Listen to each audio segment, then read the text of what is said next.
Baik dari rumah sakit maupun dari tim dokter juga dari tim medis mengakui bahwa bisalah berkompetisi dengan dokter-dokter atau tim medis yang ada di luar. Tapi yang juga jadi sorotan adalah soal jumlahnya.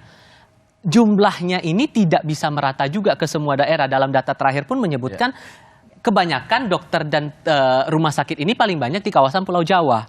Paling banyak juga kalau spesifik lagi di Jawa adalah DKI Jakarta. Itu gimana dari IDI melihat ini?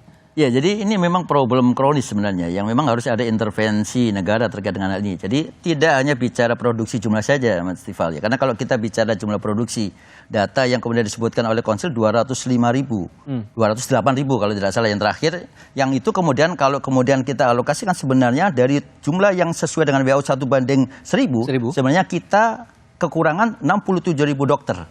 Secara totally gitu, nyampe secara general aja enggak gitu kan. 67.000 itu akan bisa dicapai kalau dalam waktu 5 tahun karena produksi dokter ya itu adalah 12.000 per tahun dari 92 fakultas kedokteran yang ada di Indonesia. Nah, kalau kemudian kita bicara yang paling penting memang sekarang adalah spesialis, memang kekurangan dokter spesialis.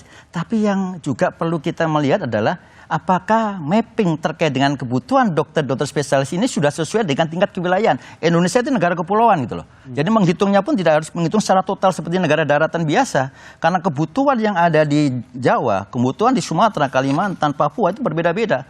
Apakah kemudian skala prioritas di Papua itu sama dengan kebutuhan-kebutuhan spesialis seperti ada di Jawa? Berbeda juga. Ya, inilah yang perlu kemudian yang sampai sekarang yang harus kita dorong adalah mapping tentang kebutuhan dokter spesialis di setiap wilayah kabupaten kota. Itu yang harus dibuat terlebih dahulu. Baru kemudian kita bicara bahwa total jumlah dengan 1/1000 itu adalah menyesuaikan dengan kebutuhan yang ada di wilayah. Gitu.